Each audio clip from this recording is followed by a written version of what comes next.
driving, bro. I'm out I there. love this. Hey, is it illegal to do a podcast while driving? Yes, highly illegal. All right, man, this is it. We're breaking the law over here. This is amazing. I love breaking the law. No, I don't. What? No.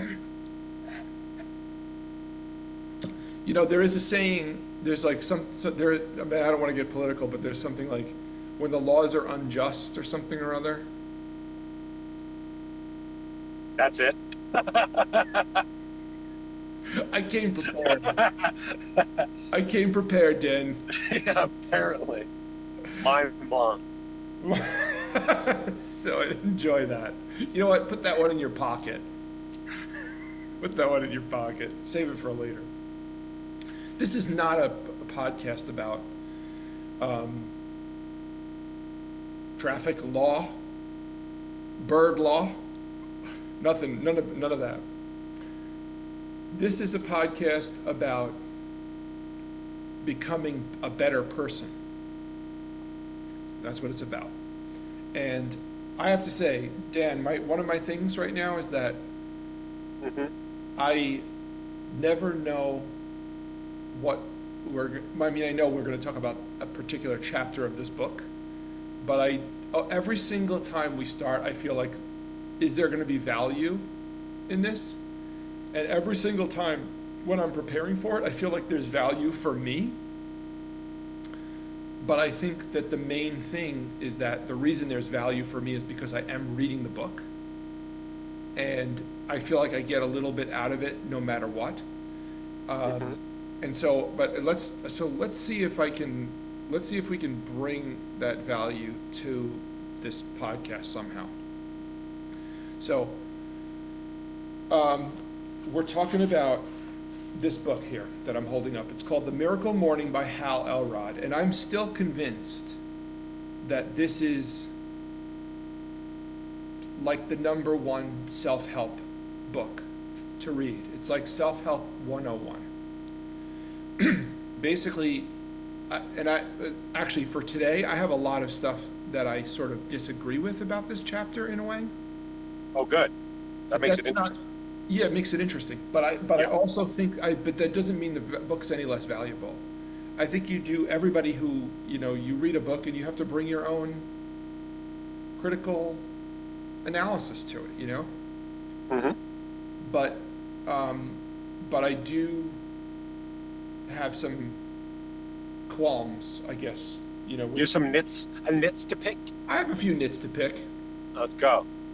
So this chapter is chapter 4, and we're going chapter by chapter. So if you want to read along with us, you can. The first link in the show notes is going to be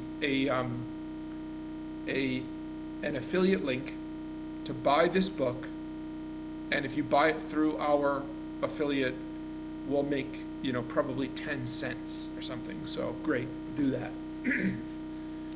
So chapter 4 is, why did you get out of bed this morning? And it's basically a chapter about finding the inspiration to get out of bed, Okay. right? And I guess Okay. trying to find the inspiration to get out of bed and not hit the snooze button. Even chapter 5 is about hitting the snooze button and strategies to get out of bed. Here's the thing. And I actually do think that the end goal is that you want to be inspired every morning, and you want to jump out of bed, raring to go and loving life and being excited for the day. But the reality is that a lot needs to be in place in your life to get you to that point. And that doesn't happen overnight, but it doesn't mean you shouldn't do the things in this book. And I feel like one of the main things that you have to really do is like look for those little wins, and even if you have a hard time, like I don't get out of bed right away in the morning. It's like I snooze, and I actually do exactly what everybody tells you not to do. Every morning I get up, and instead of getting directly out of bed, I get on my phone and I go on social media, which is exactly what they tell you not to do. Oh, Keith. I do I do it every morning, Dan. Why? You know, I do it every morning. I still love my life, and I know I'm Okay. not supposed to do that. I get out. I get up. I walk over my window. I look at that fucking bird that lives in the fucking tree next to me. I'm like, you son of a bitch. Fucking tired of you, bird. I just yell at the birds. Gets me out of bed. Wait a minute. Are you serious? You're not serious. No, I'm not serious. I like the birds.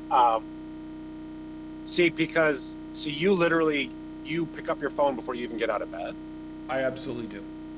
I know you're not supposed to do that. Oh, okay. Okay, Keith. Are you, is this going to turn into a Okay, Keith.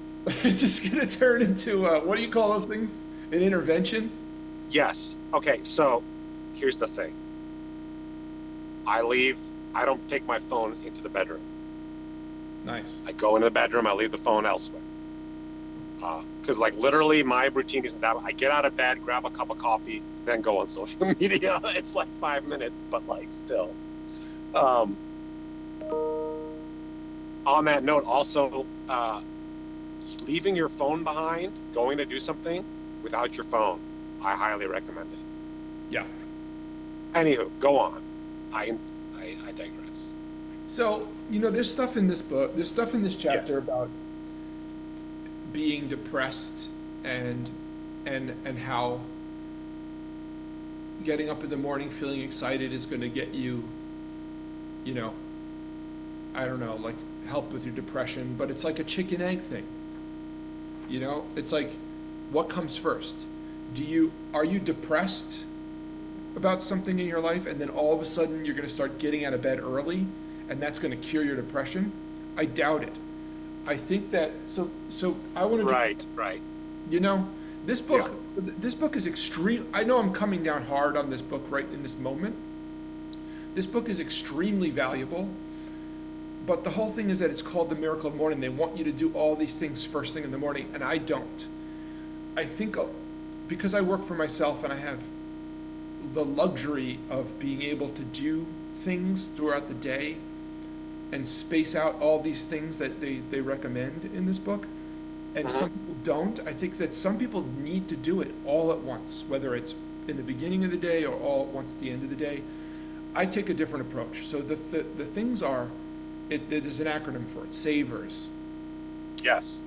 So it's silence, affirmations, visualization, exercise, reading, and silence is meditation, sorry, and the last S is scribing or writing or journaling. I take a different approach. Instead of doing them all every morning, I have reminders on my phone for all of them. And I'm always doing one of them.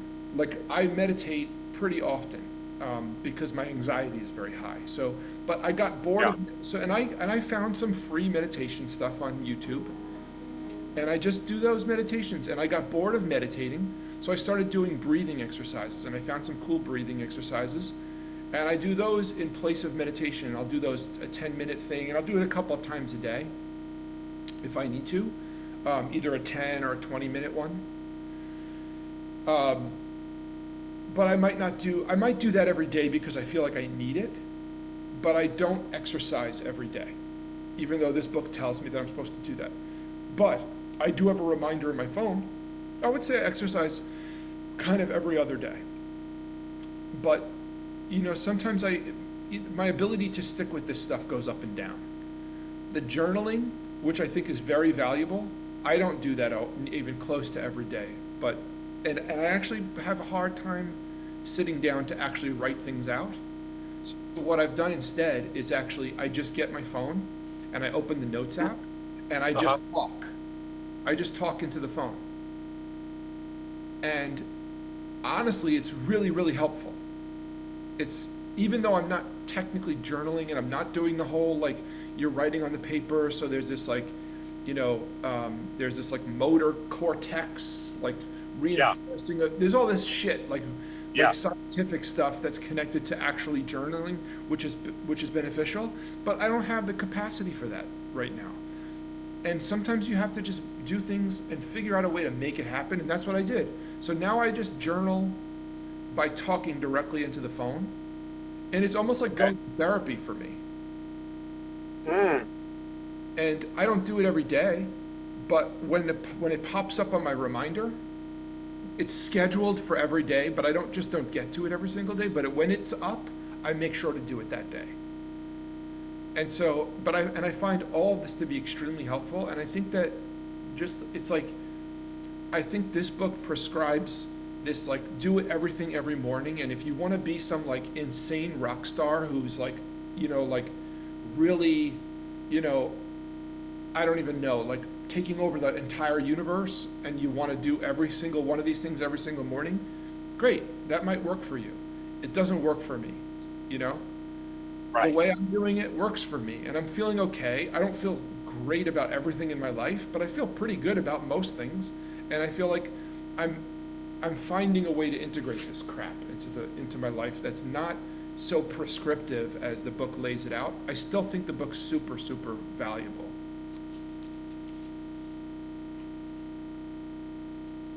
So, um, so he talks a little bit about sleep and how everybody says you're supposed to get a certain amount of sleep, but he found. Yes. So this is a really interesting thing. He recommends a book that I've read that I think is great. It's called Sleep Smarter by Sean Stevenson, which I absolutely do recommend. I read it on this channel actually already. Oh. I did it solo years ago. I did like a chapter by chapter review of the book, and I do think it's Uh-huh. probably the best book on sleep that there is. But he goes on to say that the biggest factor in whether he feels good the next day after a night of sleep is not how many hours he got. It was his attitude about how many hours of sleep he needs. And if he felt like he only needed 4 hours, then 4 hours would have been enough the next day. But if he didn't feel like 9 hours was enough, he would wake up the next day after 9 hours and feel like shit. You know what I mean? So basically, he was saying like, your attitude about how much sleep you need is the biggest factor. I totally disagree. I think humans I just, totally disagree. and I think he does go on to say it, but I think the point, because people need a certain amount of sleep. Like we No, were I just, know. No, I no, feel like if you know you don't have enough time to get the sleep that you need, it can make it harder to fall asleep and get restful sleep because you're already anxious about the fact that you're not going to get enough sleep. You know what I mean? Like, yeah, oh, I have to get up at 6 in the morning, and it's 1 in the morning. right, It's 1 in the morning. I have to get up at 6, and I won't sleep well at all. right, You know what I mean? But if I went to bed at 1 thinking I could sleep forever, right. expectedly, I probably would have gotten more rest that way. Yes. But anywho, yeah, So I that's you sort of cut out a little bit, but I think we got the point. It was basically saying yeah, um, that yeah, like you can psych yourself out of a good day. You can psych yeah. yourself out of a good night's sleep. So that's maybe one of the biggest takeaways. And there's a lot in this chapter that I do recommend reading about mindset, Hmm. and maybe mindset might be the most important thing that you can work on. It's another thing. It's another chicken egg sort of thing. It's like, what comes first? Does your mindset come first, or does your mindset improve after you stack up a few wins here or there? You, my attitude is you just got to attack the problem every single day, and from both angles, because I don't know the answer. But I could read well. I won't read from the book. I'll just summarize and say that this guy, Hal Elrod, who's a great dude. He seems like a very conscientious, soulful, really nice guy, and smart guy. And he wrote what I think to be is like basically the best self-help book that you can buy. Mm-hmm. He interviewed this doctor named Bernie Siegel, who was a cancer doctor, and he said that in his 40, and this is of course anecdotal, right? This is his, but this is this guy Bernie Siegel saying that in his 40 plus year career, every single cancer survivor had one thing in common, and that was basically just mindset, the belief that they were going to get better. And he said that he saw people who statistically should not have survive, and they all had great mindset. And he also saw Yeah. people who had these like curable, no big deal cancers, who had terrible mindset and didn't survive. It's anecdotal, but there's been a lot of scientific exploration of this idea, and I do think mindset is a big deal. Mm-hmm. So, after we finish this book, I think that it could be a good choice for a next thing, because I'm really trying to think hard about what are the lowest hanging fruit things you can do. I along with sleep, I'm thinking, because we all sleep every day, getting grounding sheets. It's like, how, if you want to improve your life and your health in a way that's like really just zero effort, it's like Mm-hmm. just changing the thing you sleep on that you're gonna do, 7, 8, 9 hours every single day anyway, could be like literally the easiest thing you can do to improve your life and health. I can't think of anything easier. And for me, I drink so much coffee. I feel like leveling up my coffee might be a really good choice, because it's just something that's just going through my body in volume, that Yeah.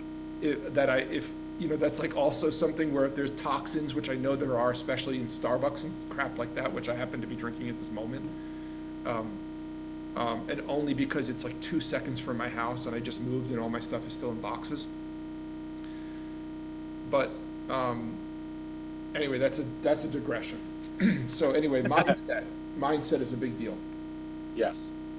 Um, and then he goes on and he says, just like in the end of the chapter, he talks about how because this book is called The Miracle Morning. It's about the morning. It's about winning the morning to win the day. Yes. And to me, I feel like it's something that's so great about the book, but I think it might be the book's Achilles heel, is that you can win the day, you know, Yeah. and not win the morning. And sometimes, like, getting better at anything and changing your life is so much about those little wins, and setting up an expectation that you're going to win every single morning is probably the one thing that's the hardest hurdle, especially since it is the morning. And Yeah. it's just like, and I get what he's saying, because it's like so many people they say they're not morning people. And if you win the morning, it can be a real game changer in your life. But I think the main thing that I want to just drive home is that you can still win. You can still win your life and not win every single morning, you know? Yes. So,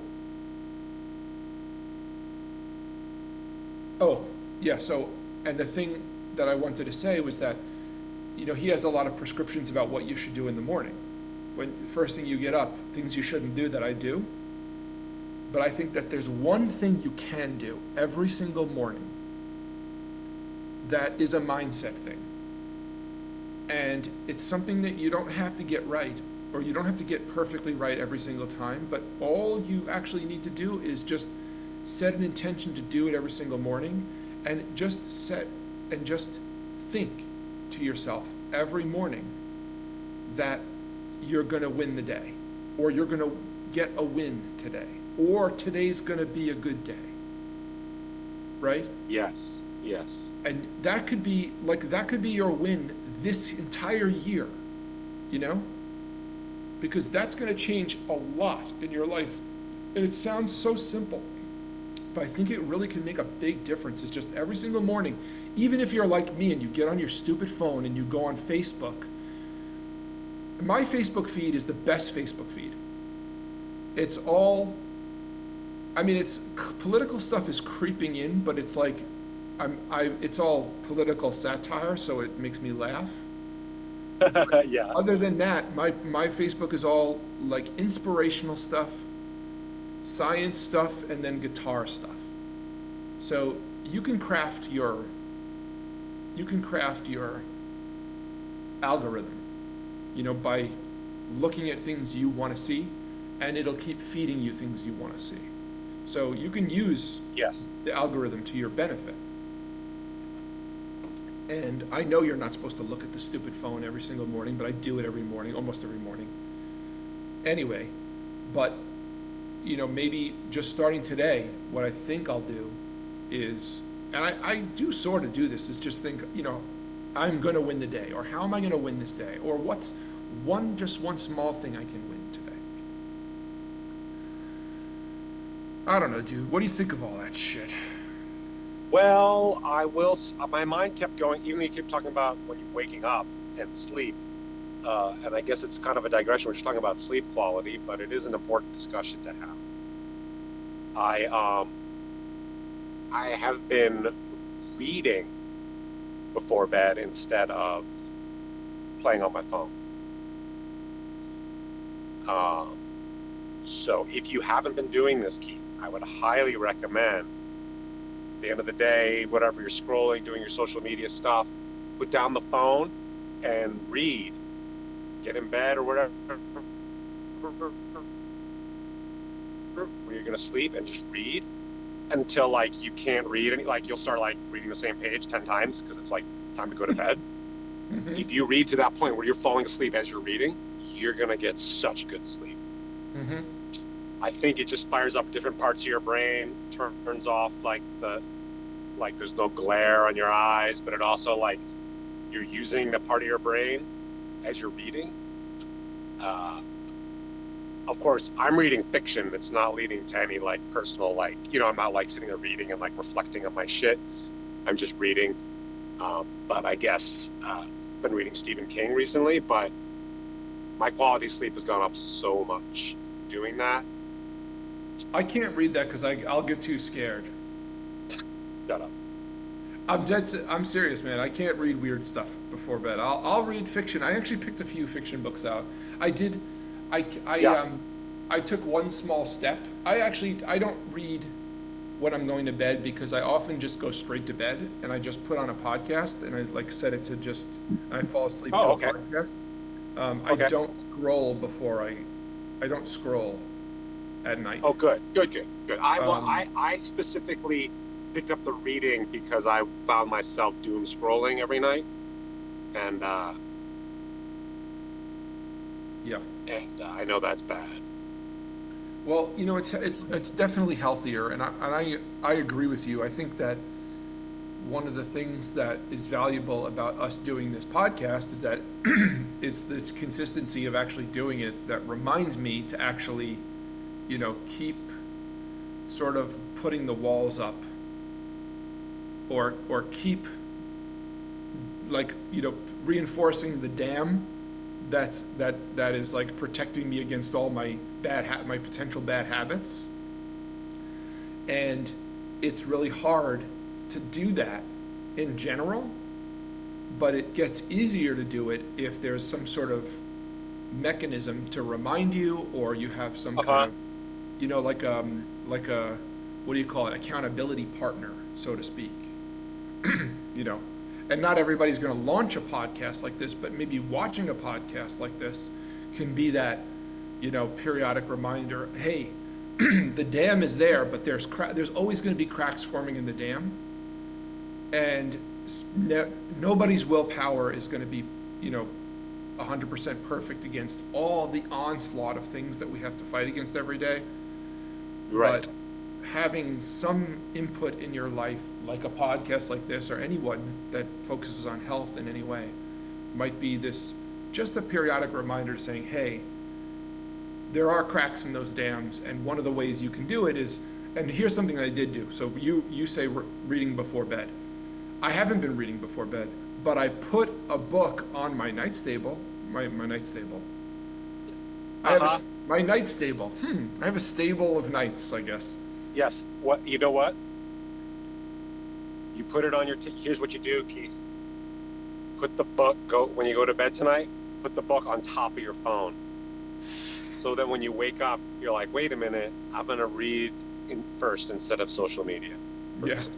Okay. That's not going I don't think that's gonna to happen. I don't think that's gonna happen. That's not gonna. Oh, you know what though? Wait. To answer the question, raise your point about the miracle morning and specifically morning. I think his whole conceit there was that we're all too busy during the day. There's no time to do this Right. stuff. So the one time you could actually carve out is like you just start up a little earlier. There's like time there Right. to just get out. I think that's just what, like, maybe if you have the luxury of actually having time during your day. Yeah.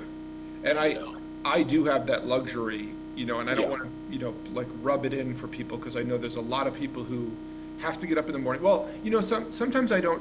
The main reason I don't get up and scroll on my phone in the morning is because I have to take my daughter to school and her school is 30 minutes away. But Yeah. the days that I don't take her to school, I scroll. The days that I Gotcha. do, I got to get up and I have to be out the door at 7, which is, when a lot of people have to be out the door. But, and lots of people have to be out the door way earlier than that. But I am lucky in the fact that I do get to work for myself and set my own hours. I do work for myself, but I have a day job, so to speak. Like, I work in finance, so I have to be at my desk most days because the market's open and I have to be aware of what's going on. So I Hmm. have to be there, but it doesn't mean that I can't take a 5-minute break or a 10-minute break to go do something that if I had a boss breathing down my neck, I couldn't do. But I, did work in a job like that for 20 years,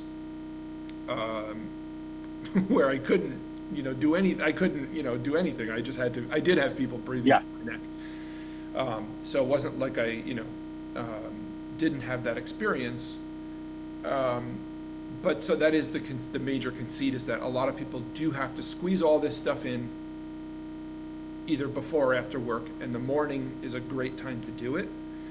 I'll still push back a little bit and say, if you did only one thing, I'd probably exercise is the one. Yeah. Because that's the one thing you can't do during a work day. I think a lot of people can't, but even when I did have a desk job, I could steal away for 5 minutes or 10 minutes here and there and do a quick meditation or breathing exercise, which I did often, even when I worked in a corporate job. I think the same would go for journaling. I think it would be possible to step away daily, and journal Hmm. during the day, but it's harder to go to the gym and work out because you have to get changed, and if you get sweaty, you have to take a shower, and so that's harder. Yeah. Um, but That's a good point. so what are the 6 ones? It's meditation, affirmations you can do, right? You can do an affirmation at your desk. Visualization you can do at your desk. Honestly, I'm really excited to get to the chapters where we talk about affirmations and journaling, because those are the ones that I find that I feel like have been helpful, and that I found my own solution for, that I think is interesting. The visualization I still don't get. I'm not really sure like how to visualize things. But anyway, I think we're rambling, or at least Yes.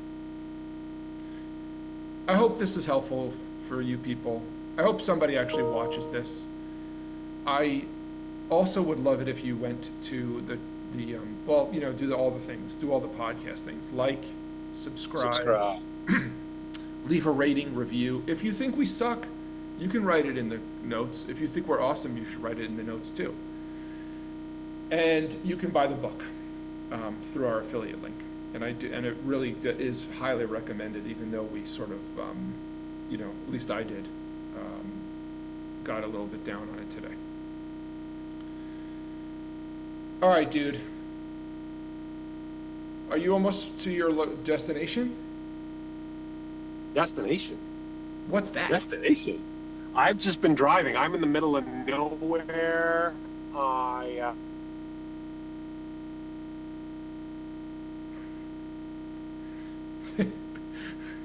I don't know which way it is, but I'll find my way back. I am currently in the middle of farmland. So Yeah, you're living it, man. yeah, You're just doing it. that's what might do it, lady. It's my day off. So I like to go. I drive and a little solitude Hmm. and just it's good road therapy. I call it. Road therapy. Um, because I do like I know for driving's a chore for a lot of people, but I work in sales. I'm constantly at work. I have almost no free time outside of work, and I have a 5 minute drive to work. So little of my week is spent driving. I just don't really drive that much. I don't mind getting in and doing it for fun. Hmm.